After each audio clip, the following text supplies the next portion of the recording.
On a cold winter morning in Bath, Kate Harrow walks the fine line between lady and servant, paid to be silent, trained to be invisible, and secretly promised to a man who owns her father's debts. In drawing rooms filled with gossip and glittering chandeliers, her future has already been decided until a Marquess wraps his coat around her shoulders in the dark and dares to see the woman no one else will. From that moment, duty and desire collide, and every choice could cost her everything. Tell me in the comments, where in the world are you listening from and what do you love most about period romances? Bath, England, year 1843. Winter had settled over the city like a silken shroud, quieting the streets beneath a pale sky, while the grand facades of Georgian houses seemed to watch with cold, indifferent eyes. In that world of rigid manners and unspoken hierarchies, Kate Harrow moved like a shadow, present, necessary, but never truly seen. She rose before dawn each morning, when the gas lamp still flickered against the darkness, and the first coach wheels had not yet disturbed the frost on the cobblestones.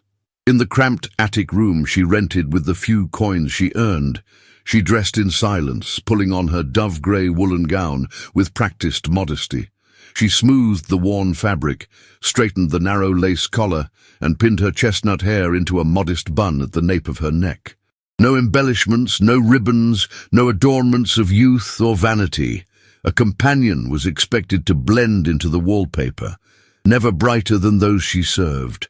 Her fingers trembled slightly as she laced her gloves, not from the cold alone, but from the quiet weight of her circumstances. A weight she carried with a grace that would have astonished anyone who bothered to look closely. But no one did. No one except the lonely hours themselves. By the time she walked to Mrs.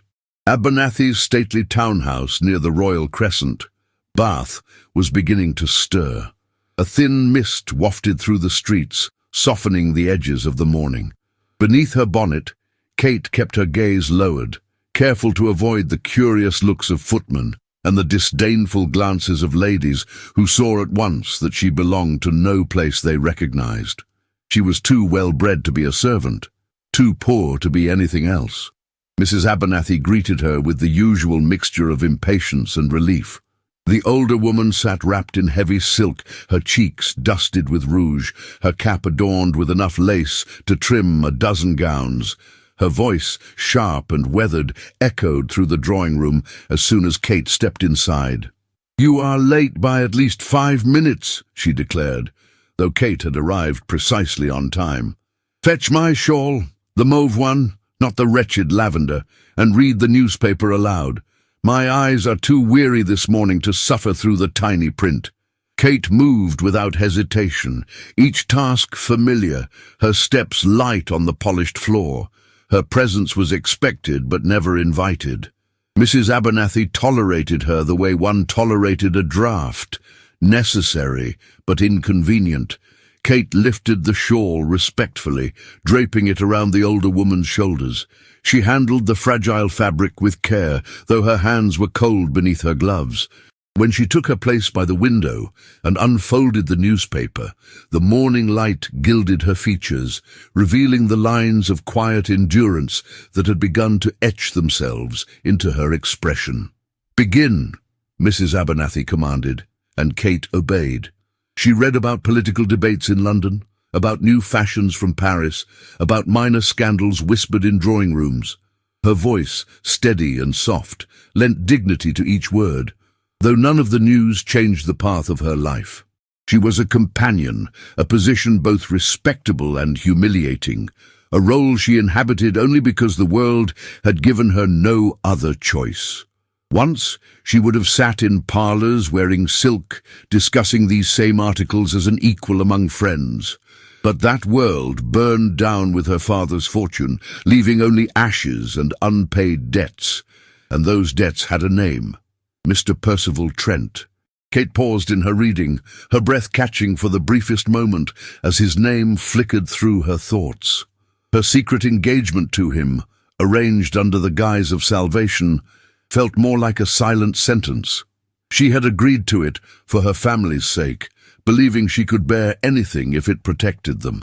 But with each passing month, the promise felt heavier, colder, like chains hidden beneath her sleeves. Mrs. Abernathy's voice cut through her reverie. "Do stop lingering over the paragraphs, Miss Harrow. Melancholy does not suit you." "No," Kate thought quietly. "It does not suit me, but it follows me." Later that morning, as they prepared to embark on their customary promenade along the pump room, Kate arranged the layers of the older woman's gown and stood ready with her reticule, waiting for instructions. She caught her reflection in a small gilt mirror. Hazel eyes lowered, hair perfectly contained, posture impeccable. A woman carved into politeness, invisible unless needed. As they stepped outside, Bath's elegant world unfurled before them in creams and pale golds, the scent of winter blooming in the air. Carriages rattled past, ladies in velvet capes drifted toward the fashionable assemblies, and gentlemen in tall hats exchanged stiff greetings. Every detail shimmered with wealth and expectation. Kate walked half a step behind Mrs. Abernathy, her gaze fixed ahead, her heart anchored by duty. Yet somewhere beneath that restraint, a small ember burned, an ember of longing for a life she had once imagined, a life now shuttered behind debts, propriety, and promises she had not chosen. She felt the cold wind brush against her cheek, sharp and awakening, as if whispering that change could come as swiftly as winter itself. But Kate, loyal to her burdens, ignored the whisper. She had no room for dreams, not in this world. Not anymore. In Bath, a companion was meant to be silent, and Kate Harrow, ever dutiful, carried her silence like a second skin, unaware that before the week was done, the very city that ignored her would speak her name in every drawing room. The assembly rooms of Bath shimmered like a palace of ice and fire beneath the winter night. Candlelight spilled from chandeliers of crystal, casting golden patterns across polished floors where the city's elite waltzed in silk and satin, laughter dancing like music above the hum of strings.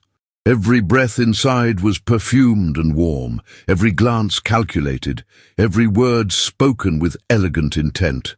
It was the height of the season, and the winter assembly ball, a spectacle that glittered with jewels and thinly veiled ambition, had drawn the finest of Bath society into its ornate embrace. Kate Harrow stood just beyond the swirl of it all, her presence purposeful and invisible. She kept close to the wall near the refreshment tables, never too near, never too far, her eyes trained discreetly on her charge. Mrs. Abernathy, resplendent in a gown of wine-coloured taffeta, had claimed a prime seat near the hearth, where the warmth soothed her joints and the view of the dancers kept her tongue delightfully sharp. Kate wore a second-hand silk gown of pale cream, already yellowed by age and lit too harshly by the room's candles. The sleeves pinched her arms. The bodice was slightly too broad for her narrow waist, and the hem, though freshly mended, bore the faint memory of a previous wearer's shoes. She had powdered her gloves to hide the fraying seams, and twisted her chestnut hair into a low chignon, securing it with the tortoise-shell comb she had guarded since girlhood. Among the throng of jewels and peacock feathers, she looked as fragile and out of place as a snowflake on velvet. But Kate did not come to be seen. She came to serve. She moved to stand behind Mrs. Abernathy's chair, hands folded demurely at her waist, her gaze lowered but alert. Her eyes travelled over the dancers, the bright-eyed debutantes, the glimmering matrons, the languid men with brandy in hand, and opinions sharpened like blades.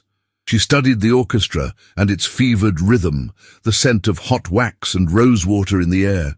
She noticed everything and was noticed by no one. Until Mrs. Abernathy snapped her fan shut with a sharp flick of her wrist. "My lace fan," she hissed, not turning her head. "I left it in the carriage. That footman of mine is as useless as a wooden leg in the rain.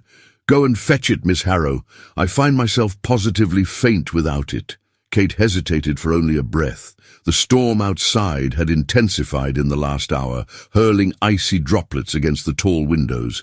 She opened her mouth to speak, to gently suggest waiting for a servant, but Mrs. Abernathy's head turned just enough to show a narrowed, glittering eye. I said now. Kate bowed slightly. Yes, madam. She made her way quietly toward the great double doors. The warmth of the ballroom pressed against her back as she passed beneath the carved archways, every step echoing faintly over the marble. A footman opened the door with mechanical precision, and the moment she stepped beyond the threshold, the world changed. The night struck her like a slap. The sleet fell in silver sheets, cold needles on her face.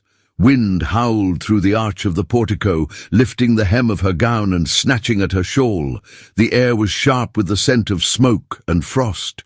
She wrapped her arms around herself and hurried across the wet flagstones toward the line of waiting carriages. She found the correct one by memory and feel.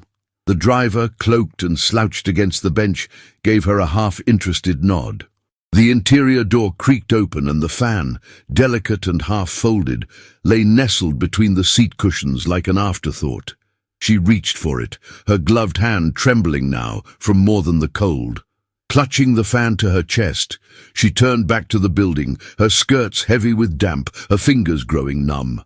A few guests entered through the front, their cloaks heavy and beaded with ice, their voices raised in laughter as they passed her without a glance. She approached the main entrance.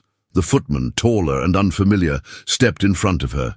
"I'm sorry, miss," he said with clipped civility. "Guests only." "I am with Mrs. Abernathy," she explained gently. "I was sent to retrieve her fan." His eyes swept over her soaked shawl, the dull sheen of her faded gown, the wet tendrils of hair clinging to her cheek. Whatever place she had occupied inside had clearly not followed her out into the night. "Mrs.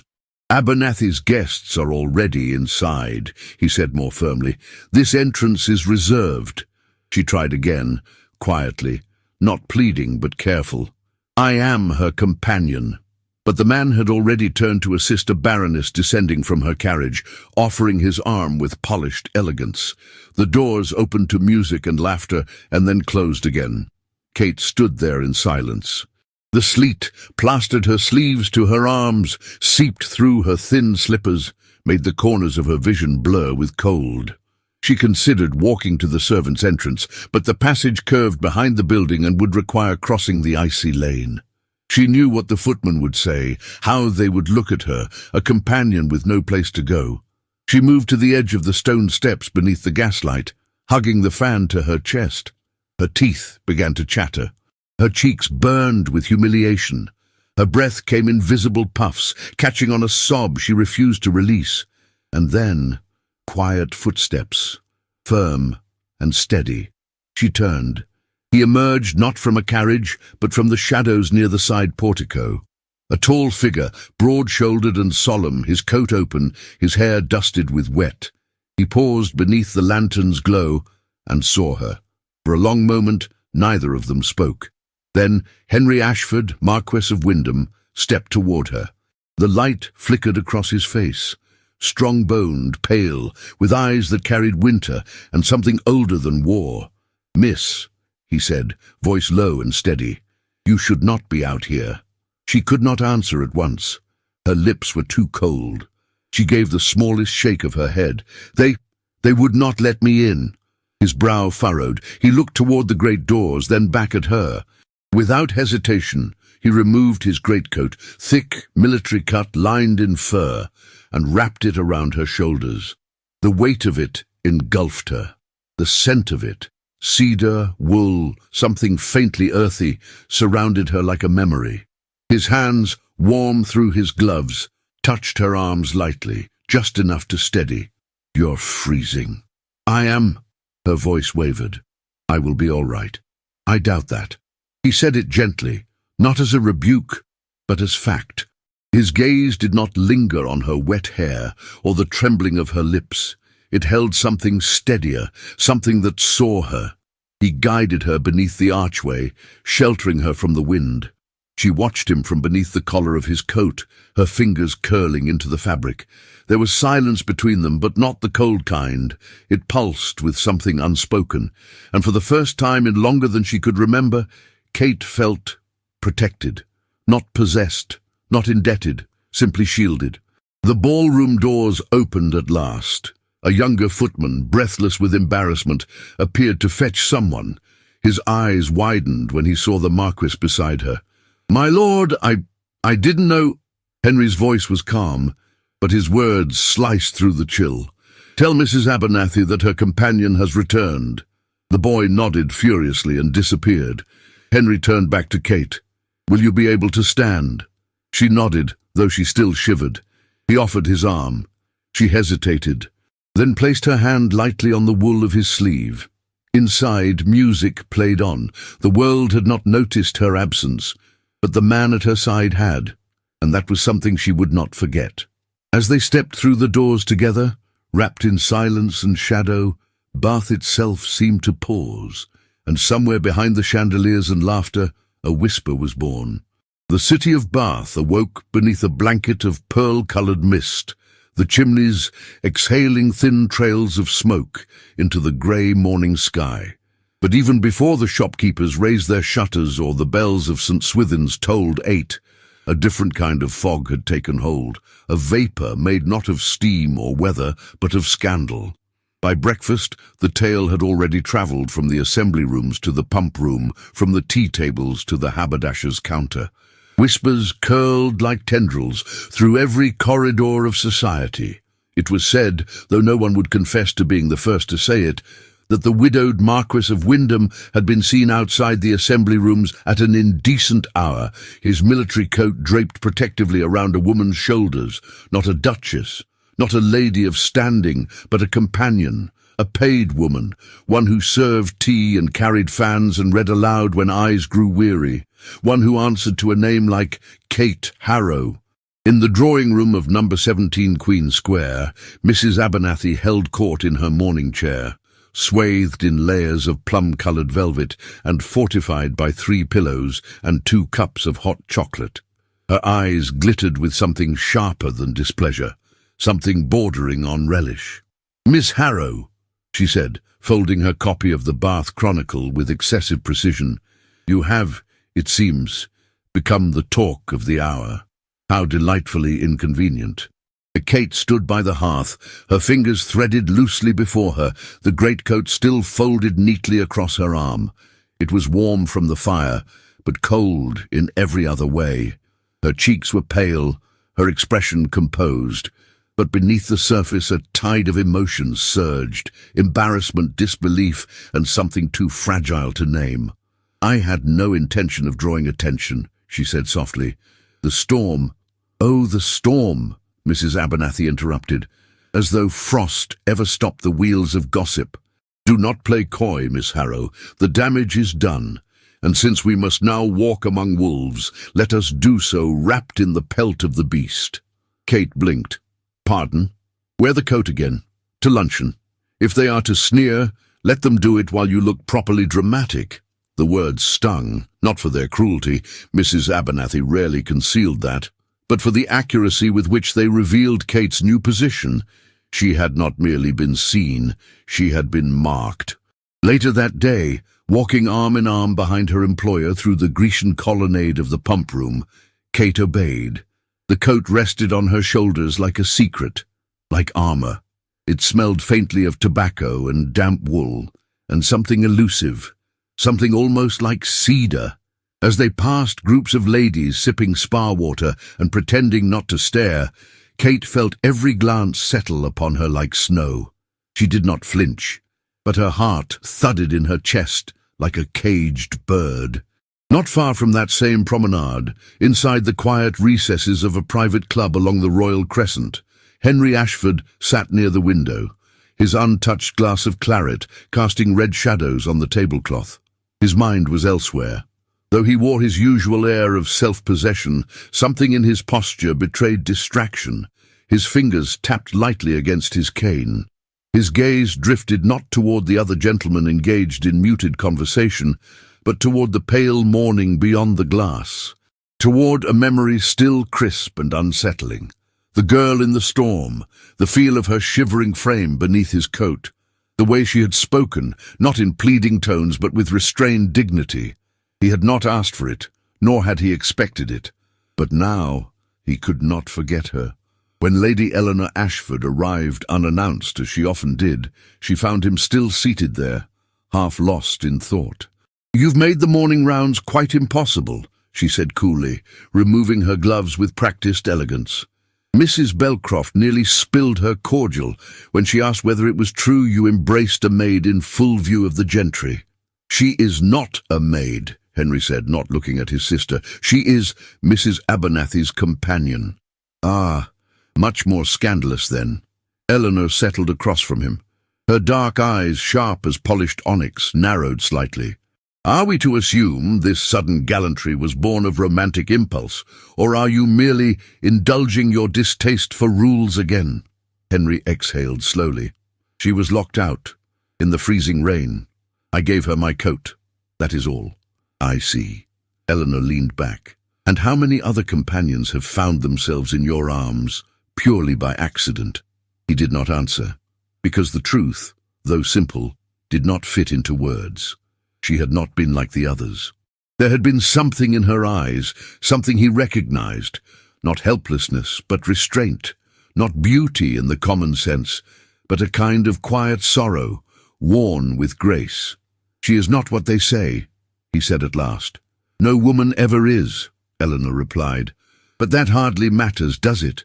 Perception is reality. You know how easily one's reputation is lost." "Then let them talk," he murmured, almost to himself. She watched him carefully. "You're interested in her." Henry met her gaze. "I am curious." Eleanor gave a soft exhale, something between exasperation and warning. "Then you'd best be careful where that curiosity leads. She may be a lamb, but the wolves are always watching." Meanwhile, in the parlour of Mrs. Abernathy's townhouse, Kate was preparing to sort correspondence when the butler appeared with a note. "A Mr. Trent has requested a moment of your time, miss." Kate's breath caught. "Here?" she asked, the word falling from her lips with barely disguised dread. "He is waiting in the vestibule." She pressed her hands together, composed herself, and made her way to the front hall. Percival Trent stood stiffly, impeccably dressed in a dark bottle-green coat and gloves of unblemished kid leather.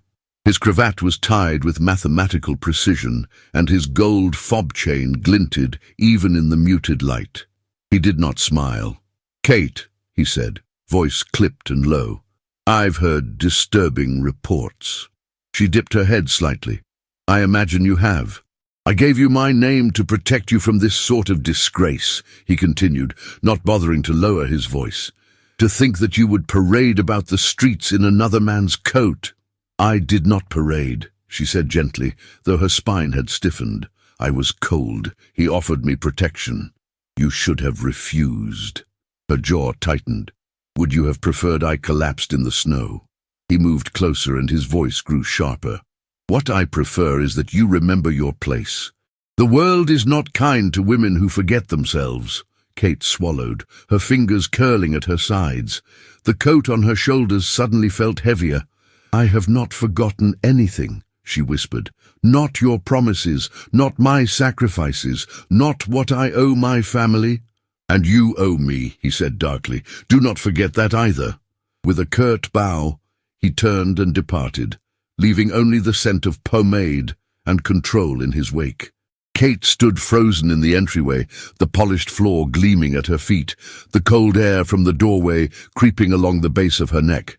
She did not weep, but as she returned to the drawing room, the coat still draped around her shoulders, she felt a slow shift within herself. One man had reminded her of the chains she wore, another had simply offered warmth, and though she knew better than to dream, she could not stop the faint tremble in her hands, the place where his coat had touched her skin, still remembering. A soft rain fell over Bath that afternoon, the kind that turned the streets to silver and wrapped the city in a hush.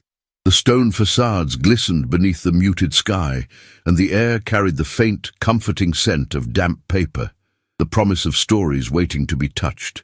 Kate Harrow walked along the narrow lane beside the Abbey, her steps slow, her breath clouding gently in the cool air. Mrs. Abernathy had declared herself unfit to socialize that day, granting Kate a rare hour of freedom so long as she promised to return promptly.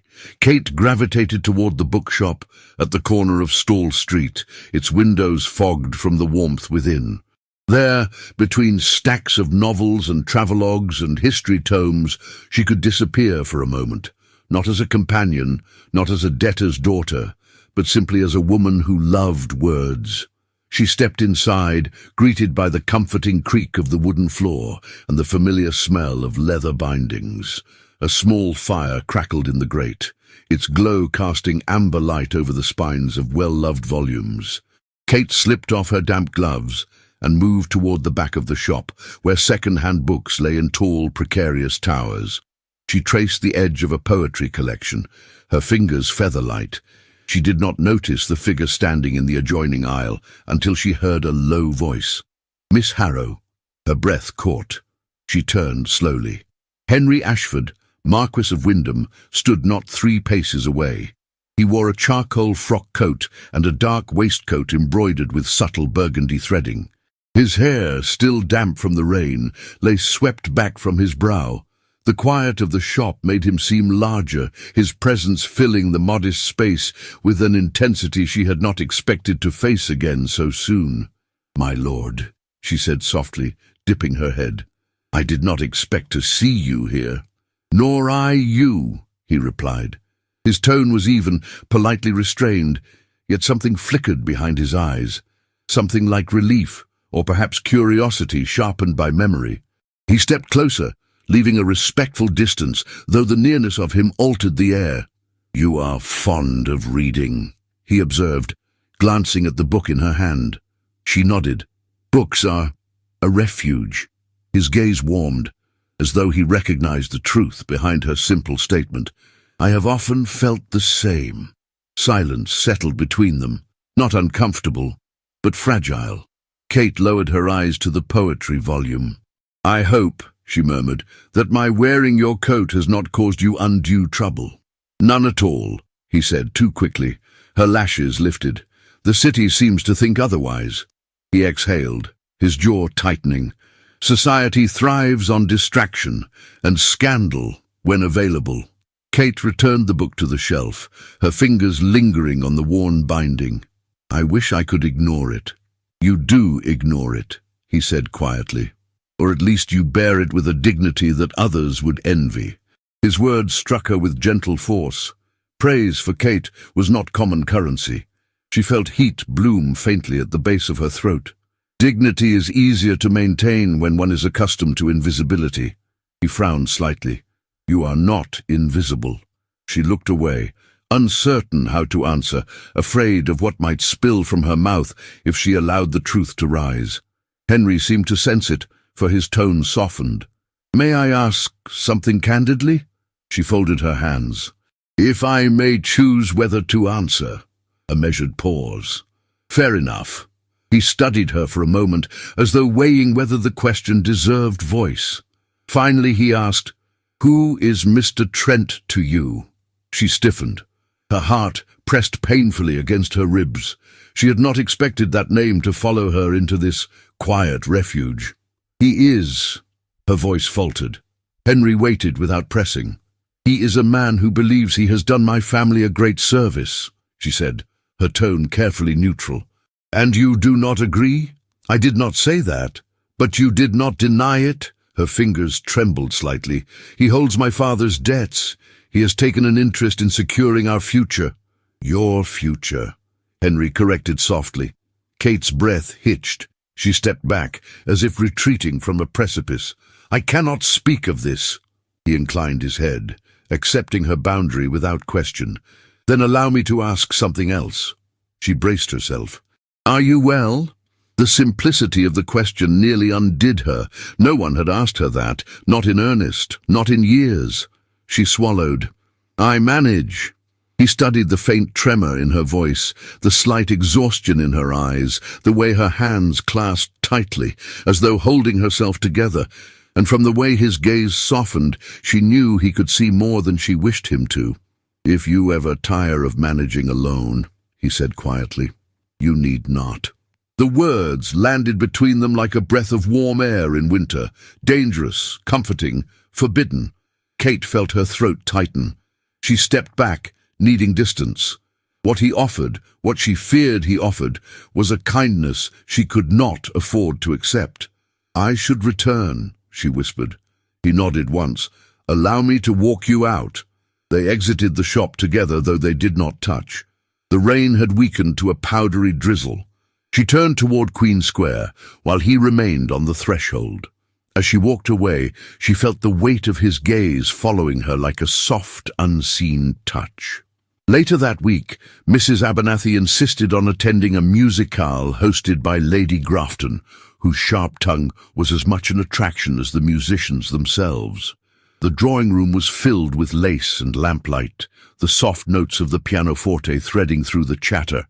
Kate remained at her employer's side, her posture precise, her movements quiet, yet whispers floated through the room, subtle as smoke. "Is that the companion? The one he wrapped his coat around? Such audacity, or calculation. They say she lingered outside, waiting for him. How convenient." Their words pricked at her like nettles. When she accidentally brushed past a lady known for her theatrics, the woman gave a delicate gasp. "Oh, do be careful, Miss Harrow. The Marquess may not be present to catch you this evening." A ripple of laughter followed. Kate froze, cheeks burning, shame tightening around her ribs like a corset drawn too tight. Then a voice, cutting through the music with calm authority, rose behind her. "Lady Penworth," Henry Ashford said, stepping into the circle of lamp glow. "I had no idea your humour had grown so juvenile." The room stilled. Henry inclined his head politely. "Miss Harrow has shown more composure tonight than most present. I trust we will remember ourselves." The silence was electric. Shocked, disapproving, fascinated. Kate dared not look at him, yet her pulse leapt beneath her skin. He had defended her not with grandiosity, but with the weight of a man who did not fear the cost. The scandal grew in that instant like a flame touched to oil. Later that night, long after the musicale ended and Mrs. Abernathy had retired in high dudgeon, Kate slipped into her small attic room and lit the single candle by her bedside. She found a letter tucked beneath her door, its edges softened by handling. She recognized her brother's handwriting instantly. Her fingers trembled as she unfolded it. "Kate, father is worse. The doctor says he must rest, but work is all he clings to. The landlord has forced us to leave the house. I am sorry. I tried to find Master Ward, but he will not take me back. Please forgive me. I fear we cannot keep pretending everything will be all right. Your brother, Thomas." The words blurred as tears filled her eyes. She pressed the letter to her chest, her breath breaking. Her sacrifices had not saved them. Her quiet suffering had not steadied the crumbling walls of their life. She lowered to the edge of her narrow bed, her candlelight flickering as though it, too, wavered under the weight of her grief.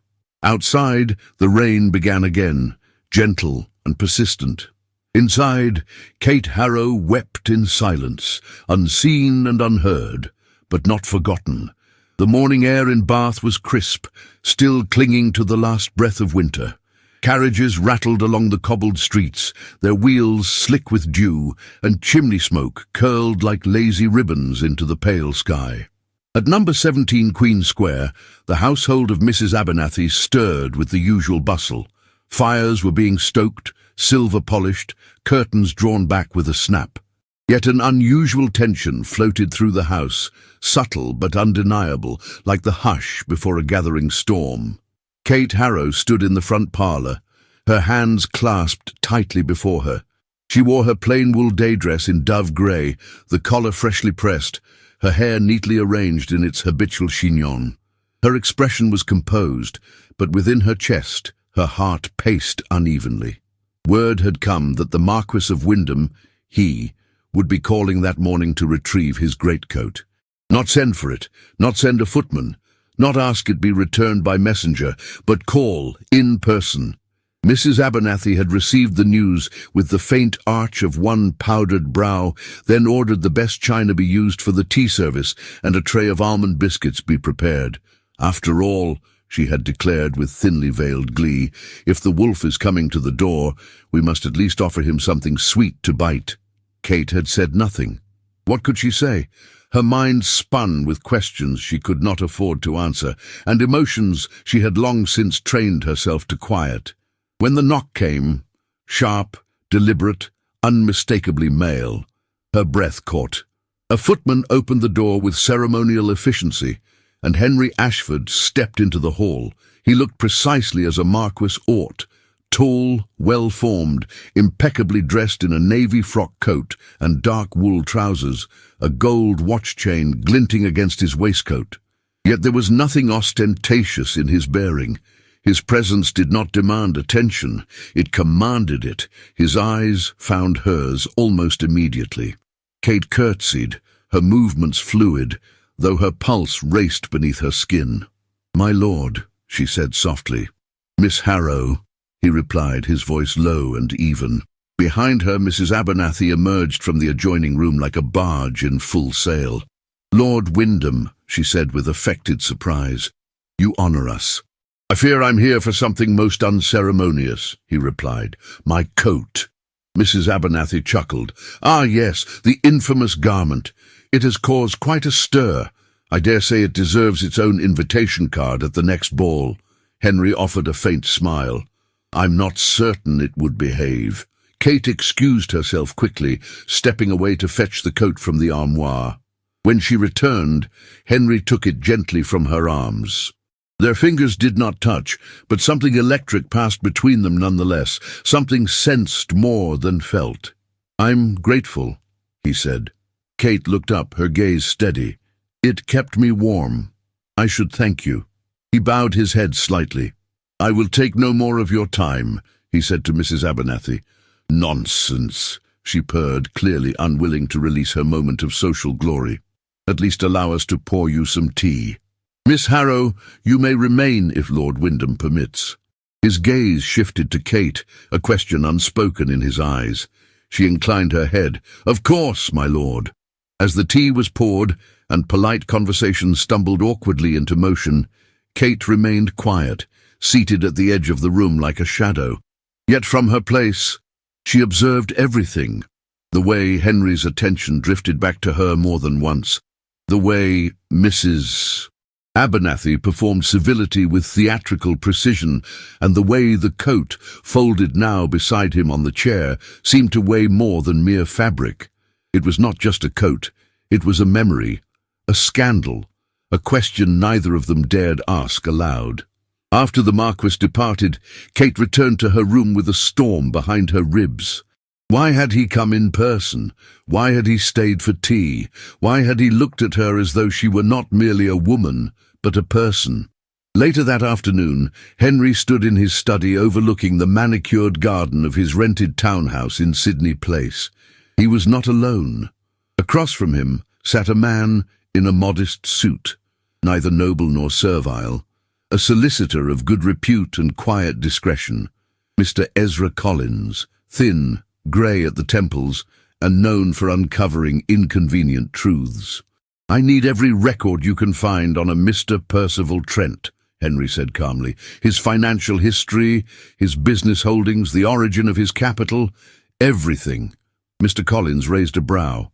"Discreetly?" "Utterly." The solicitor gave a small nod, then folded the paper into his satchel. "You suspect impropriety? I suspect control, and I intend to know the terms." He did not say for whom. He did not need to. That evening, as the last rays of sun slipped behind the hills, Kate returned from her errands to find Percival Trent waiting in the drawing-room. He rose from the settee with the slow precision of a man accustomed to being obeyed. "Kate," he said, his smile tight, "you've made quite the impression on the city." She stood at the threshold, her spine straight, hands clasped before her. "I had no intention of doing so." He stepped closer. "Intentions are rarely what matter. Appearances are everything. I have conducted myself with propriety," she said, "and yet Bath hums with your name. Do you know what that does to my position?" She raised her chin. "I do not belong to you." A pause. "No," he said, his voice sharpening. But your father's signature does. The debt agreement bears his name, and unless you wish to see him ruined and your brother turned out into the streets, I suggest you remember the nature of gratitude." Her breath hitched. "I have not forgotten anything," she whispered. Trent moved closer, lowering his voice to a dangerous softness. "You think this Marquess cares for you? He will tire of the scandal, of you. And when he does, you will return to me humbled. And perhaps then I will still be generous." She did not reply. She could not. Her throat burned with unshed fury, her hands trembled at her sides, and her heart pounded with the force of helplessness. He left without another word. When the door closed behind him, Kate stood motionless, alone in the silence of the parlour. Her eyes fell to the armchair where Henry had sat that very morning.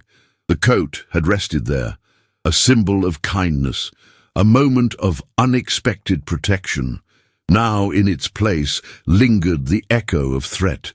The coat was no longer simply wool and warmth. It had become a line drawn in the sand. Henry had wrapped it around her shoulders as a gesture of compassion. Trent had tried to bury her beneath it with shame. The town might not know what the coat meant, but Kate did. It was not salvation. It was a question, and one day, soon, she would have to answer it. The sky over Bath was the colour of pewter, and the wind that stirred through Queen Square carried with it the bite of winter returning, as though the city itself refused to thaw. Inside his study, Henry Ashford, Marquess of Wyndham, stood by the hearth with a folded document in his hand and a storm brewing behind his gaze. The fire crackled, casting golden light across the dark panelled walls, but it could not warm him. His cravat was loose, his sleeves pushed back slightly, and the air in the room felt thick with the weight of unfinished truths. Across from him, seated with irritating poise, was Percival Trent. The man removed his gloves with measured ease and set them beside him. His face bore the same polished smugness it always did, calculated, impenetrable, untroubled. He had the look of someone who believed himself immune to consequence. "I don't recall being summoned to account like a schoolboy," Trent said, brushing an invisible speck of dust from his cuff. "If this is about Miss Harrow, I would advise you to tread carefully. You are not the only man who has taken an interest in her future." Henry said nothing for a moment. He studied the man with the same silent precision with which he once observed a battlefield, calculating the terrain, the weaknesses, the flaw behind the armor. He opened the folder in his hands and held out the first sheet. "The contract," he said, "the one binding the Harrow family to your terms." Trent took the paper slowly, feigning indifference, but his eyes scanned the text with a sharpness he could not hide. "Where did you get this?" he asked. "A solicitor, quiet, thorough, and unimpressed by showmanship." Trent offered a dismissive scoff. "This is nothing new. Your concern is misplaced." Henry's voice was low, steady. "It states that repayment in full was contingent on the continuation of Mr. Harrow's enterprise. That enterprise failed. The agreement became void the moment your additional demands began to extend beyond the original terms." "Void?" Trent echoed with a smirk. "Your lordship forgets that in the world outside these salons and estates, paper means little without position. The Harrows cannot fight me, not in court, not in reputation." Henry's gaze darkened. "They have not fought because Miss Harrow shoulders their burden alone. And nobly, I might add," Trent said, his tone hardening. "She agreed to a future with me to save her family. Perhaps you find the idea distasteful, but the world is not written in poetry or silk gloves. It is forged in debt and favor, in power, in survival." "Is that what you call it?" Henry asked coldly. "Survival? To trap a woman under the guise of protection?" Trent stood. "To offer her security, dignity, and a place in society. Things you may afford to romanticize, but I do not. And neither does she, if she has any sense left." Henry's jaw clenched, but he did not raise his voice. "If she truly chooses you, freely, I will not interfere. But if she remains bound by fear—" "She remains bound," Trent interrupted, "by reality. Henry let the silence answer him. When Trent left, the Marquess remained at the hearth, the contract still in hand, now warmed by his grip, but tainted by the cold truth it held. Across the city, in a modest room above a seamstress's shop, where Kate sometimes assisted in mending when her hours allowed, a letter arrived in familiar, cramped handwriting. It was folded unevenly, the paper smudged and soft from travel. She opened it with trembling fingers. "Dearest Kate, they let me go yesterday. They say Mr. Trent sent word. I'm sorry. I tried not to make trouble. I think perhaps he found out I asked for help elsewhere. I only wanted to ease things for you. Father is weaker now. He no longer speaks in full sentences, and I fear the fever is returning. We are staying in the back room of a friend's shop. It is cold, and he coughs often. I do not know how much longer we can go on like this." Your brother, Thomas. Kate sat on the edge of the bed, the letter trembling in her lap. Her eyes stared ahead but did not see. She felt as though she were suspended between past and future, between the walls of sacrifice she had built and the slow, relentless flood now rising through the cracks. Everything she had given, her time, her name, her promise, had bought nothing. Her family had not been spared. Her brother was adrift, her father near collapse. And she remained a pawn on someone else's board, moving in quiet obedience, her hands bound by threads that grew tighter with every breath. When Mrs. Abernathy summoned her that evening to accompany her to a small gathering at the home of a merchant's widow, Kate obeyed without protest. She dressed in silence, her gown repaired for the 4th time, her gloves stitched carefully to hide the fraying. She pinned her hair with the tortoise-shell comb her mother had once given her and fastened the cloak at her throat. The house was modest, the guests familiar.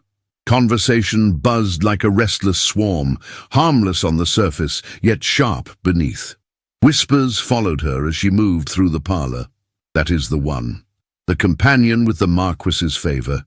Still playing the martyr, I see. She stood behind Mrs. Abernathy, silent, composed, untouched by the daggers she could feel sliding between every glance, until she heard his voice. It was not loud. It was not expected. "Miss Harrow?" She turned. Henry stood beneath the doorway, his expression unreadable, his gaze steady upon her. She curtsied, heart rising, but voice steady. "My lord." He stepped closer, and in his hand was the coat. "I believe this still belongs to you," he said quietly. She hesitated. "It was yours to begin with," she said, almost a whisper. He looked at her long and full. "No, Kate, it was never mine, not really." Something in his tone made her breath falter. She could not meet his eyes. Not here. Not now. He did not press. Instead, he bowed slightly, then stepped back into the room, absorbed once more by polite conversation. Later, as guests prepared to depart and carriages lined the street, Kate stepped out into the brisk night and walked slowly down the lane, the wind teasing the hem of her skirt. She stopped at the iron railing overlooking the small crescent garden, where bare branches shivered under moonlight. She heard him before she saw him. "I need to ask you something," Henry said behind her. She turned. His expression was open, serious, vulnerable in a way she had not seen before. "If none of this mattered, status, debt, gossip, if all that remained was what you wanted, what you chose," he paused, "what would you do?" Kate felt her breath catch, her pulse thunder in her chest. She opened her mouth, but no words came, because she did not know, or rather, she did, but she did not know how to want it aloud. Not yet. So she looked at him, eyes shining with everything she could not say, and he, watching her with such aching restraint, simply nodded. "Then I will wait," he said softly, "until you can." Kate stood still as he walked away, the wind tugging at her skirts, the silence heavy with unspoken truth. The bargain she had made, its terms were no longer just paper and ink. They were sorrow and shame, and a longing that no promise had yet been strong enough to undo. The grand ballroom of the Guildhall shimmered with 1,000 reflections, crystal chandeliers, polished silverware, and the pale sheen of satin gowns swaying in rhythm beneath the high-arched ceiling. Gaslight flickered from ornate sconces, casting golden light on a sea of faces adorned with practiced smiles, measured laughter, and eyes trained to judge. The charity dinner, organized in honor of a children's hospital, had drawn Bath's most prominent families. It was not merely an event, it was a stage. Kate Harrow stood near the edge of the crowd, as always in the periphery. She wore a gown borrowed from Mrs. Abernathy's wardrobe, altered with a discreet hand and a needle guided by hope. The fabric was a soft shade of plum, modestly cut, with a fichu draped across her collarbone. Her hair was swept into a chignon with a single pearl comb, her only ornament. She looked poised, composed, unremarkable in the eyes of most, but not in his. Across the room, Henry Ashford, Marquess of Wyndham, watched her with the solemn intensity of a man who had made a decision long before this night began. He wore a black tailcoat with a dove-grey waistcoat, the chain of his watch glinting with each subtle movement. He was the embodiment of restrained nobility, but his gaze, when it fell on Kate, was unguarded. As the orchestra struck the first chords of a waltz, the floor began to fill with couples. Skirts whispered against marble, gloves brushed polished sleeves, and 100 conversations continued with elegant monotony. Then Henry moved. He crossed the room with purpose, weaving through the clusters of society like a blade through silk. Every eye turned as he approached Kate, not because he sought her out, but because he did so without hesitation. "Miss Harrow," he said softly, offering his gloved hand, "may I have this dance?" The room fell silent. It was a silence sharp enough to cut. Kate froze, her breath caught. Behind her she could feel the stiffening of Mrs. Abernathy's shoulders, the quiet hiss of disapproval from nearby matrons, the collective gasp of an entire class hierarchy bristling at the impropriety of it. She looked up at him. His face was calm, his eyes clear. He was not daring her to accept. He was inviting her to choose. And for one moment, the past, the contract, the obligations, the fear, fell away. She placed her hand in his. Their fingers touched. The music swelled, and they stepped onto the dance floor. The waltz began, slow and fluid. Henry guided her gently, his hand resting lightly at her waist, the other clasping hers with unshakable steadiness. They moved together, as if they had always known how, their bodies finding rhythm not through practice, but through recognition. His eyes never left hers. Kate felt as though she was suspended in a dream, one that trembled with danger and beauty. Around them, whispers erupted like sparks, scandalous, audacious beneath him calculating, but within the circle of their dance, there was only silence, and something more intimate than words.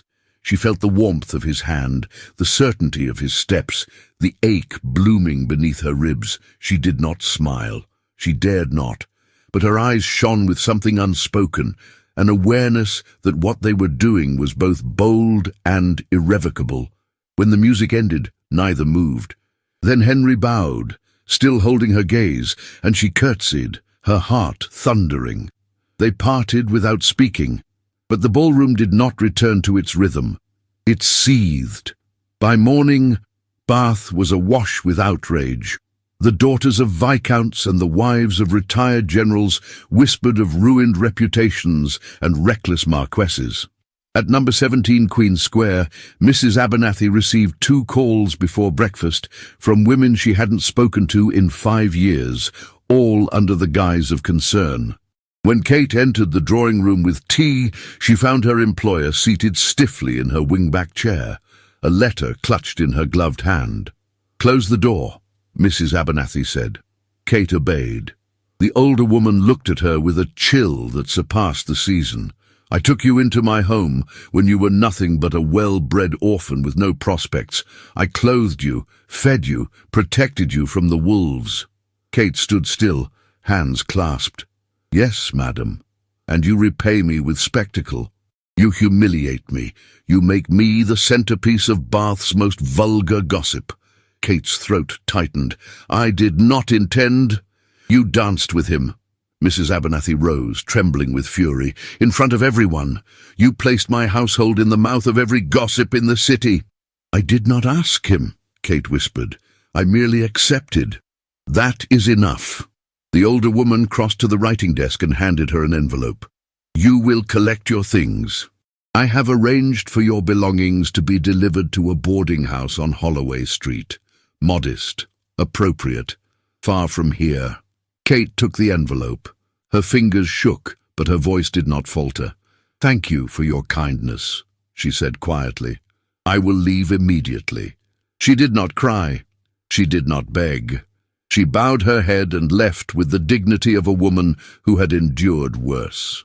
By late afternoon, Kate stood on the stoop of a narrow boarding house, her bag in hand, the wind tugging at her cloak. The landlady showed her to a small room on the top floor, where a single bed waited beside a window overlooking a quiet street. The air smelled faintly of lavender and old wallpaper. The floor creaked beneath her boots. She sat on the bed, the envelope from Mrs. Abernathy on the table beside her, unopened. Her hands lay folded in her lap, still, pale, marked by the tremors of a day she would never forget. She had nothing, and yet, for the first time in her life, she had chosen something for herself. Night fell slowly, casting the room in shades of grey. The world outside softened, blurred by frost. A knock came at the door. She stood, heart pounding. When she opened it, Henry stood there. No footman, no carriage, just him. His eyes searched hers, and for a long moment, neither of them spoke. Then he held out a small parcel. Inside, neatly folded, was the greatcoat. "You left this," he said. Her throat tightened. "I thought you might want it back." He shook his head. "I brought it for you." She stepped aside, and he entered the room with quiet reverence. The space felt too small for him, yet he made no comment, no judgment, only silence. Then he turned to face her. "I will not pretend," he said gently, "that what I ask is without consequence. I will lose favor, invitations, influence." She looked away, her hands gripping the edge of the bed. "But I would rather stand beside you than be applauded by a world that cannot see you." She could feel the tears pressing against her lashes, but she would not let them fall. "I have nothing to offer you," she whispered. "No dowry, no name, nothing." "You have everything," he said, stepping closer. "Everything that has ever mattered." She looked up, eyes wide with wonder and sorrow. "Is this love?" she asked. Henry reached for her hand, but stopped just shy of touching. "I do not know what name to give it," he said softly. "Only that it is true." She stared at him, her heart aching with the beauty and the terror of the moment. And then, with a voice trembling but clear, she said, "I cannot." The word hovered between them like frost on breath. He did not flinch. He only nodded, slowly, as though he had always known she would not be ready. "Then I will wait," he said, and with that he left. The door closed behind him with a soft click, and Kate, standing alone in the silence, pressed the coat to her chest and wept, not from regret, but from the unbearable ache of possibility. The winter deepened without mercy in the days that followed Kate Harrow's dismissal. The city of Bath, elegant and cruel in equal measure, lay under a veil of frost that sparkled beneath pale sunlight, but bit sharply through threadbare coats and thin leather soles. As the respectable families retreated into drawing rooms, warmed by coal fires and laughter, Kate climbed the narrow staircase of the boarding house each night with a small bag of mending, her fingers stiff and her breath misting in the air. Her new room was tucked beneath the eaves, where the ceiling slanted low and the wallpaper peeled in curling strips. The window latch rattled whenever the wind pressed against it, and the small hearth in the corner could hold only enough coal to warm it for mere minutes. Yet she made the bed neatly each morning, folded her clothes with precision, and kept her needles and threads arranged with care on the small wooden table she used as a workbench. It was not comfort, but it was her own. She stitched for a dressmaker on Westgate Street, taking in hems, reinforcing seams, and repairing lace collars for pennies. Each job was delivered in rain or cold, for punctuality was expected even of those without means. She walked everywhere, she had no choice, and she did so without complaint. She had always borne hardship with quiet endurance, but she had never borne it entirely alone until now. Each time she stepped outside, she felt the echo of Henry's presence behind her, his voice still lingering in her memory, his last words pressing against the walls of her heart. She had not forgotten, she could not forget. Yet she had refused him. The city did not forget either. Bath hummed with new gossip that hurt more than she wished to admit. Passing through the market one morning, she overheard two women whispering behind gloved hands. "They say the Marquess will marry the Duke of Warminster's niece. Yes, the tall one with the diamonds. His aunt arranged it. Poor Miss Harrow. She thought herself quite special, it seems." Kate kept her gaze forward, her cheeks cold with something sharper than winter. The rumours grew louder each day. Some said Henry had already proposed. Others said the families were only waiting for the right moment to announce it. Still others claimed the Marquess himself had denied any attachment to a mere companion. She told herself she did not believe it. She told herself it meant nothing. Yet when she climbed the stairs of the boarding house at dusk, the weight in her chest grew heavier. The rain came that night without warning, wild, relentless, hammering the rooftops and flooding the gutters until the streets glistened like obsidian. Kate, who had promised to return a hemmed dress by evening, wrapped her cloak tightly around her shoulders and stepped into the storm. The garment was due the next morning, and the dressmaker's temper was infamous. Lateness would mean no more work. By the time she reached the shop on the opposite side of the city, her shoes were soaked through, her skirts clung to her legs, and her hair, usually pinned with precision, lined her temples in damp tendrils. The dress was received without thanks, and Kate turned back toward the boarding house, her teeth chattering. The walk was long. The rain did not cease. By the time she reached her room, shivering and breathless, she could barely feel her fingers. She lit her small candle, pulled off her wet gloves, and collapsed onto the bed. Darkness crept at the edges of her vision, and she lay there trembling, the storm's howl mixing with the rising hum in her ears. Sometime in the night, fever took hold. Her skin burned. Her breath grew shallow. The room tilted and blurred, the shadows shifting in strange patterns on the walls. She reached for the wash basin but could not move her arm. Her throat ached, her head throbbed, and she drifted in and out of consciousness, calling faintly for water that never came. The landlady found her at dawn, burning like a coal left too long in the grate. She called for her husband to fetch Dr. Avery, but the doctor would not arrive until midday, and even then there were more pressing households on his list. Mrs.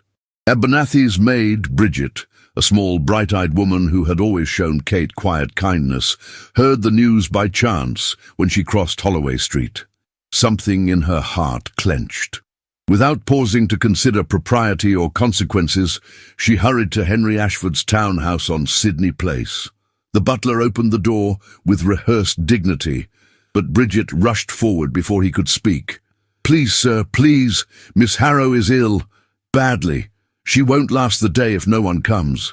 Henry was in the foyer within seconds. What happened? His voice was sharper than the cold outside, urgent enough to still every servant nearby. Bridget clasped her hands. "She walked in the rain last night. Went to deliver a dress. The landlady says she's burning up, cannot wake, barely breathe in." Henry did not wait to hear more. He took his coat, the coat, and strode out into the winter morning with a speed that startled even his driver. The carriage cut through the city like a strike of determination, the wheels splashing through puddles as icy rain began to fall once more. At the boarding house, Henry did not hesitate. He climbed the narrow staircase 2 steps at a time and reached Kate's door, pushing it open with a force that would have frightened her had she been awake. She lay on the narrow bed, hair tangled, cheeks flushed with fever, her breath shallow and uneven. Her cloak was still draped across her feet, soaked and heavy. The small candle on her bedside table had burned down to a stub. Henry moved to her side, his heart breaking at the sight. "Kate," he whispered, touching her temple gently. Her skin was hot as embers. "My God!" She stirred faintly at his voice, but her eyes did not open. Her lips parted in a soft, pained exhale. He turned to the landlady. "Prepare blankets, boiling water, anything to warm the room. My sister will send for a physician. We leave at once." The woman nodded in frantic obedience. Henry carried Kate in his arms, careful and reverent, his jaw set with a determination that brooked no argument. She felt impossibly light, as though she could slip away if he loosened his grip even a fraction. He held her closer. At his townhouse, Lady Eleanor Ashford met him at the door. Her eyes widened as she beheld the unconscious woman in her brother's arms. "Henry, she is dying," he said, voice raw. "Help me." Eleanor, shocked into silence, stepped aside and motioned for the servants to prepare the guest chamber. They moved quickly, warming stones, lighting fires, fetching towels. Henry laid Kate gently upon the bed, brushing a damp curl from her cheek with trembling fingers. The physician arrived shortly after. He examined her, taking her pulse, checking her breath, whispering instructions to Eleanor in low tones. At last, he straightened. "A severe chill," he said. "She hovered on the brink, but she may recover if she is watched closely." Henry remained beside her long after the physician left. Eleanor stood at the foot of the bed, watching her brother with new eyes. "You care for her," she murmured. Henry did not turn. "I do." Eleanor exhaled softly, not in disapproval, but in understanding. "Then stay. I will send tea." When they were alone, Henry sat at Kate's bedside, her hand resting limply in his. The room was quiet except for the crackle of fire and her faint, uneven breaths. He leaned forward, speaking softly. "You must stay, Kate. Do you hear me? You must." A slight movement of her fingers answered him. He swallowed. "There is something I never told you," he continued. "I once had a family, a wife, a child, both gone before I ever learned how to protect them. I lived in silence after that. Empty rooms, empty days." He brushed her hand gently with his thumb. "But when I looked at you, when I saw your strength, your quiet courage, something in me woke, something I thought had died." Kate's breath wavered, her lashes fluttering. "You made me feel," he whispered. "You made me believe." Slowly, painfully, her eyes opened. Her gaze met his, and for the first time since he had carried her from that freezing room, she saw him clearly. Not the Marquess, not the rescuer, the man, the grief carved into him, the hope trembling beneath his voice. The truth he had guarded like a wound. Her lips parted, her voice faint. "Henry!" And in that fragile whisper, he heard belief, full, trembling, undeniable. She believed him, she believed them, and as snow began to drift softly against the window, Kate Harrow closed her eyes once more, not in despair, but in fragile, dawning peace. Bath, England. Late winter, 1843. The drawing-room at Ashford House blazed with the glow of 100 candles. Crystal chimed softly as footmen arranged decanters on silver trays, and the scent of beeswax and orange pomanders drifted through the air.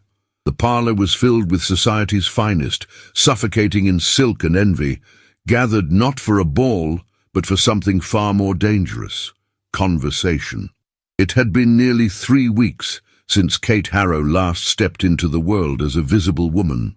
Her recovery had not been swift, but it had been complete, thanks to the quiet care she received in the secluded wing of Henry's estate under Lady Eleanor's command.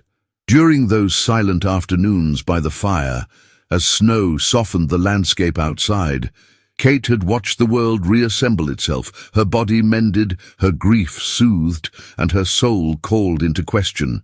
Now she stood in the very heart of society, not behind a dowager or beside a chair, but at the side of the Marquess of Wyndham. She wore a gown of forest green velvet, high-necked and modest, but tailored with a precision that dared anyone to call her plain. Her gloves were ivory, her hair swept back in soft coils, pinned with discreet emerald combs. She did not shimmer, but she burned, quietly, unapologetically. Across the room, whispers rippled like a current. No one could look away, yet few dared to approach. Lady Eleanor, stationed beside the hearth like a duchess of judgment, cast a glance that silenced a whole cluster of matrons with one imperious lift of her brow. In the weeks since Kate's illness, Eleanor had become not only her defender, but her sword. Whatever had once restrained the Ashford sister had fallen away. She had chosen her side, and she wore it with ferocity. Kate had scarcely taken a sip from her glass when Mrs. Lydia Worthing, a relic of 10 seasons and 10,000 sneers, approached with a flock of frilled allies. Her voice was honeyed poison. "My dear Miss Harrow," she began, loud enough for half the room to hear, "how radiant you look. The countryside has clearly agreed with you." Kate inclined her head. "Rest often brings clarity." "Indeed," Mrs. Worthing replied, "though some of us wonder what exactly you were resting from. A fever, was it? Or perhaps a more delicate condition? It's so hard to distinguish the truth from whispers these days." The room held its breath. Before Kate could speak, Lady Eleanor took a single step forward, her voice sharp as frost. "It is fortunate, Mrs. Worthing," she said, "that whispers cannot be heard over the crackle of burning irrelevance." A stunned silence fell. A single bark of shocked laughter escaped a gentleman in the corner. Mrs. Worthing's smile trembled before it collapsed altogether, and with a murmured excuse she retreated like a general defeated on her own battlefield. Kate's throat tightened. She hadn't known whether she would cry or laugh or flee.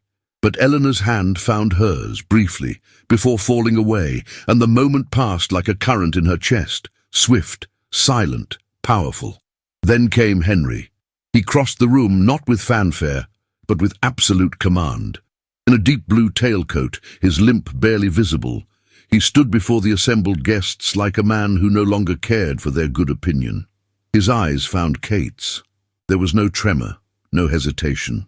"Ladies and gentlemen," he began, voice low but clear, "I would ask your attention for only a moment." Dozens of fans paused mid-sweep. A spoon clinked against porcelain and fell silent. "You may have heard rumors," he continued, "regarding my associations and intentions. As ever, Bath is eager to fill its evenings with invention." Nervous titters, a few flushed faces. Henry's gaze did not waver. "Let me correct them.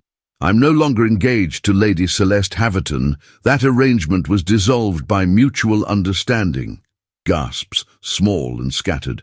"Instead," he said, his hand extending toward Kate with open gravity, "I am honored to introduce you to Miss Kate Harrow. She is my intended." The silence was perfect. And then came the crack. A voice, syrup thick and sharp as vinegar, sliced through the stillness. "How noble," drawled Mr. Percival Trent, stepping out from the shadowed doorway with a glass of claret. "And how very swift. One might wonder what transaction truly transpired beneath that greatcoat of yours." Kate's breath caught. The claret in Henry's glass shivered. Trent advanced, his lips curled in disdain. "Miss Harrow, your talents are clearly wasted on quiet drawing rooms. You manage to inspire devotion in men far above your station, and yet still claim the humility of a seamstress. How versatile." Lady Eleanor took a step, but Kate lifted a hand, lightly. It was not rage that filled her, it was clarity. But it was not she who spoke. A cane tapped sharply on the floor. The crowd parted like reeds before a ship's hull.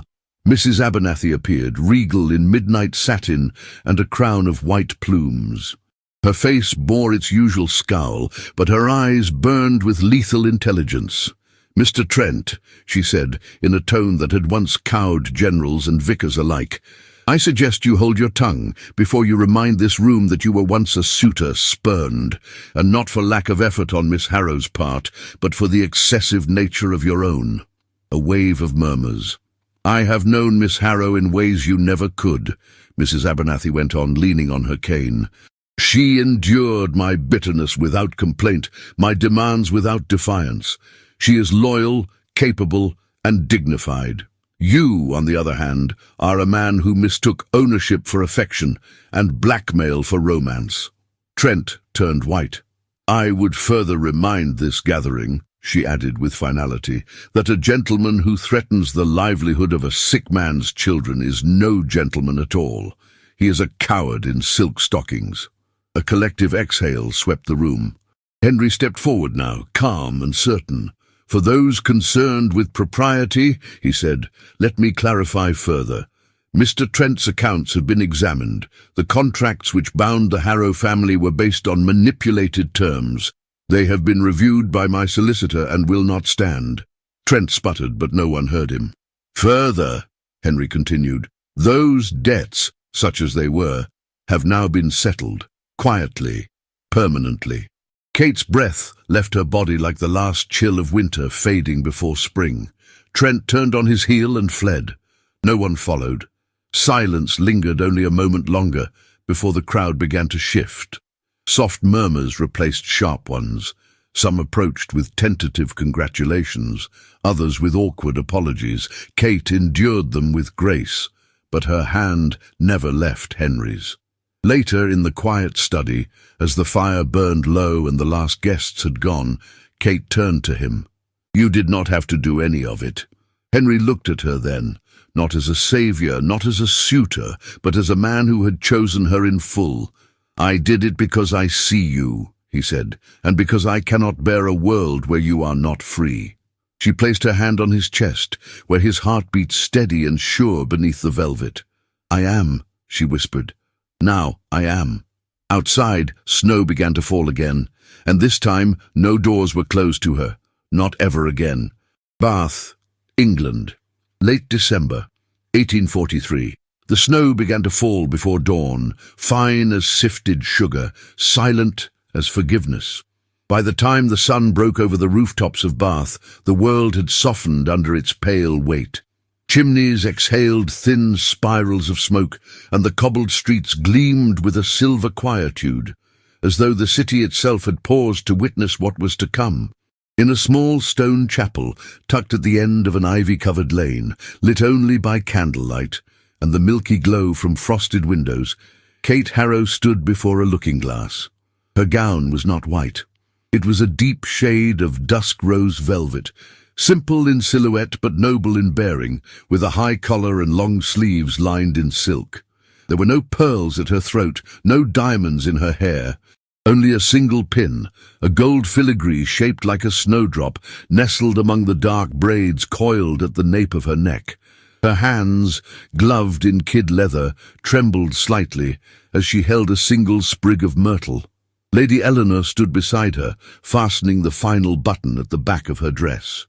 She had not spoken in several minutes, choosing instead to adjust Kate's hem and remove an imaginary speck from the sleeve with her lace handkerchief. But when she finally stepped back, her gaze locked with Kate's in the mirror. You need not fear them any more, Eleanor said, voice low and unsentimental. They already know they've lost. Kate gave a soft, almost disbelieving smile. I don't feel victorious. Eleanor's mouth twitched. That's how you know you are.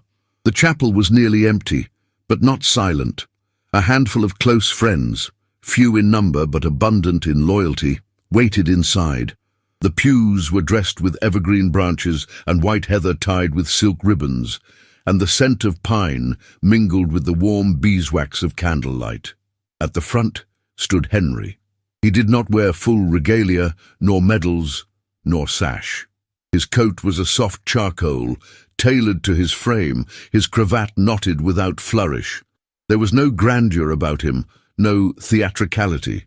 But the way he looked at Kate as she entered, shoulders squared, eyes unwavering, heart fully bared, was grander than any coronation. It was not a long ceremony.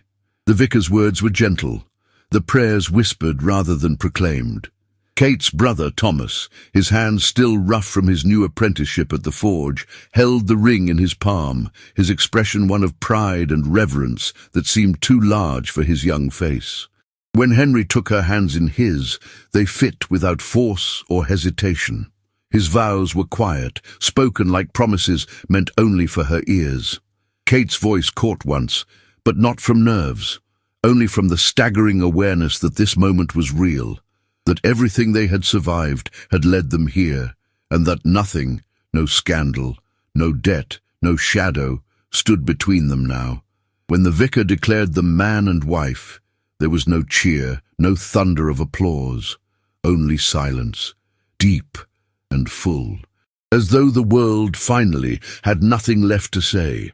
Outside, the snow fell thicker now, turning the chapel's garden path into a white ribbon of beginning. Kate stepped through the arched doorway slowly, arm in arm with Henry, but she did not wear a bridal cloak. Instead, she emerged wrapped in the very same greatcoat that had once saved her from frost and shame, the military coat Henry had given her on the marble steps of a winter ball. Now cleaned, repaired, and relined in ivory silk, it rested on her shoulders like a coronation robe. It no longer bore the scent of urgency. It smelled only of cedar, of warmth, of memory. It was not a symbol of rescue. It was hers. The coat now bore the dignity of a woman who had been invisible and made herself seen, who had been cast aside and learned to stand alone, who had been owned and now chose. Kate did not lower her gaze as they walked through the narrow streets. She met every glance with calm defiance. She did not nod politely at the matrons who had once whispered behind gloved fingers. She did not pause at the homes where she had once been denied entry. She walked, head high, shoulder to shoulder with the man who had offered her not a pedestal, but a partnership. And Bath, that old city of judgment and memory, fell silent in their wake. Doors opened, not because they were asked to, but because they must. At the edge of Queen's Square, a child pressed her face to the glass of a confectioner's window and whispered to her mother, "That's the lady with the Marquess's coat." "No, darling," her mother murmured, eyes wide as they passed. "That's the lady who wore it like a crown." At the boarding house, the landlady peered from behind her curtain and clutched her shawl. At the dressmaker's, an assistant dropped her spool. At the assembly hall, a footman who had once closed the door on Kate stood rooted to the stone with shame. But Kate looked at none of them. Her eyes remained on the path ahead.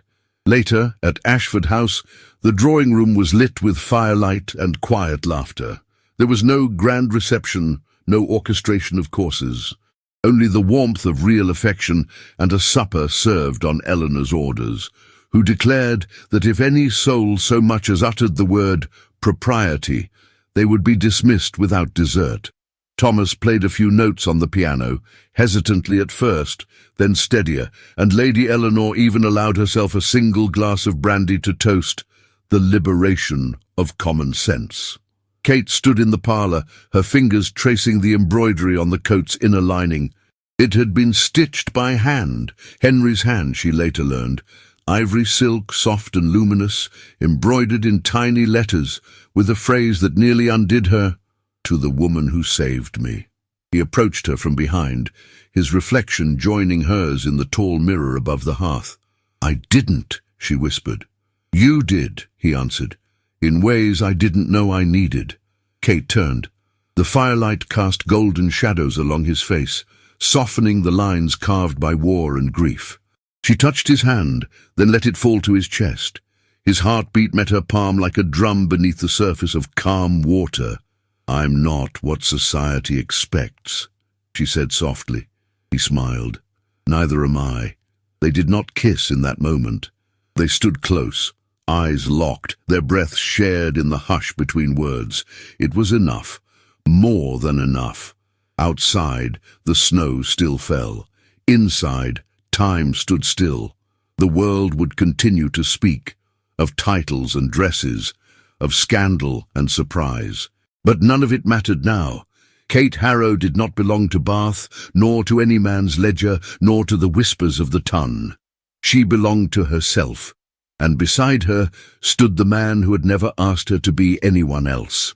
As the clock struck the hour and firelight flickered on the windows, they stepped into their parlour together, no longer as Marquess and companion, nor rescuer and rescued, but as equals.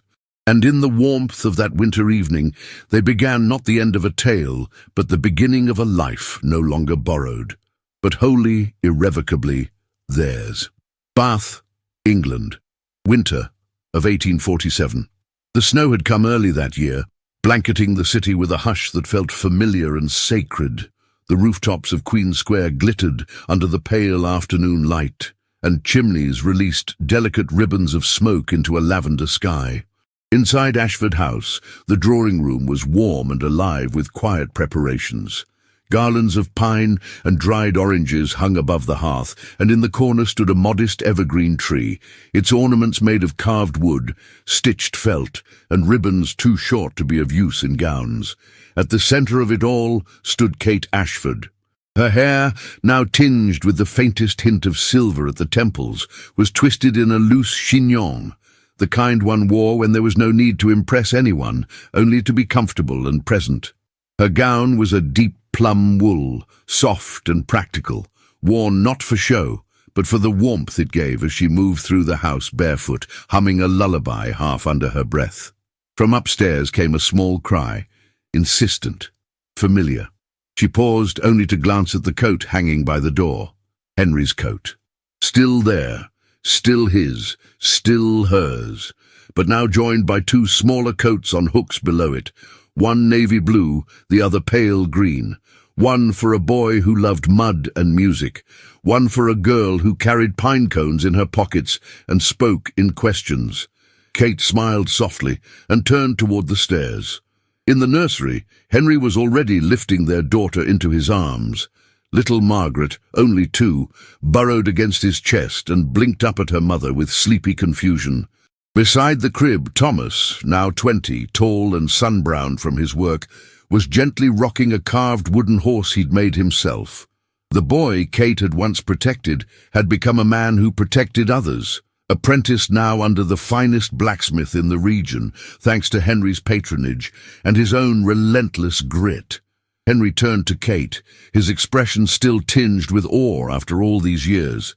"She was only napping," he whispered. "But she's already like you, too curious to sleep long." Kate kissed her daughter's cheek, then her husband's. "And where's the other one?"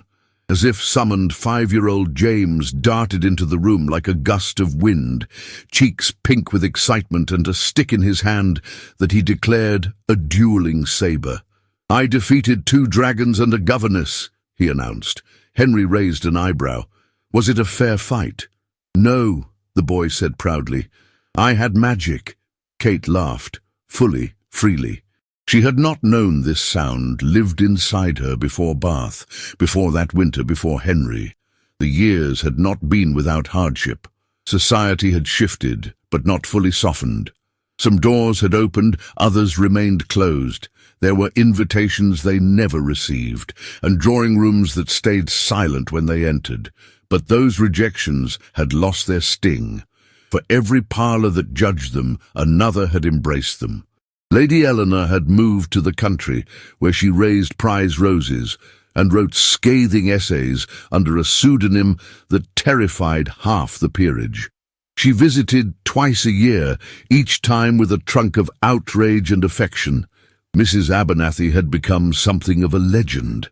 After the scandal, she had withdrawn from society for a time, only to re-emerge sharper than ever.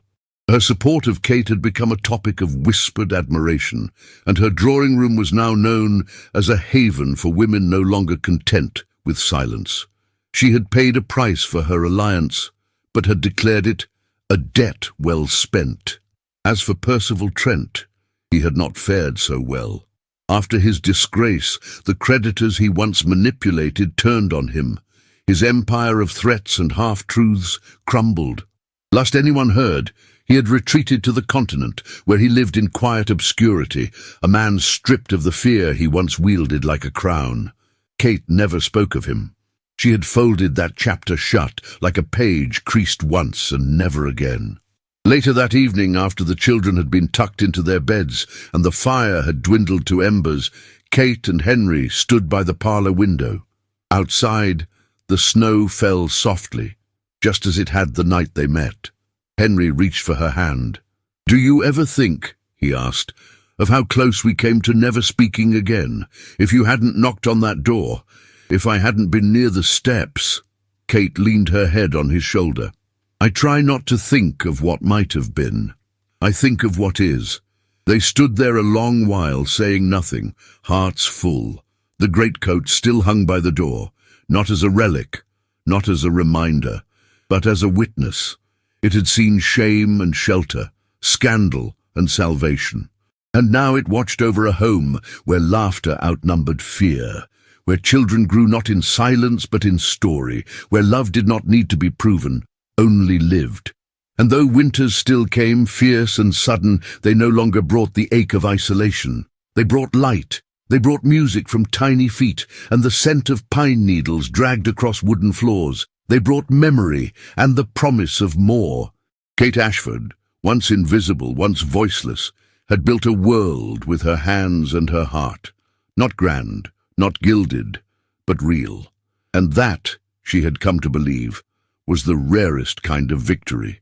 Every love story carries a lesson, but some leave behind a quiet fire that never fades. Kate and Henry's journey was never about grand gestures or perfect timing.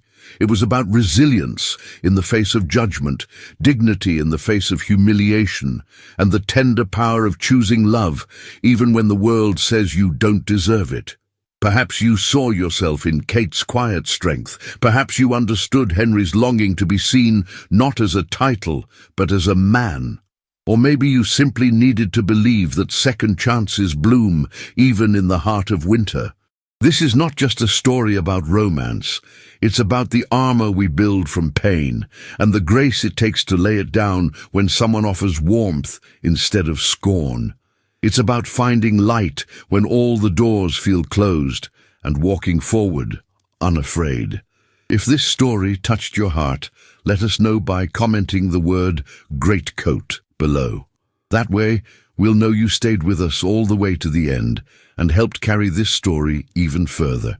If you feel moved to support the team that lovingly crafts these stories, consider leaving a super thanks with any amount you feel comfortable with. It helps us keep bringing you the worlds and characters you've come to love. And if that's not possible today, your kindness can still echo by sharing this story with someone who needs to hear it. There are more period romances waiting for you just like this one. You'll find them in the cards above. Let yourself wander. You never know what story might change your life next. Thank you for walking this path with us. And remember, sometimes the warmest love begins in the coldest places.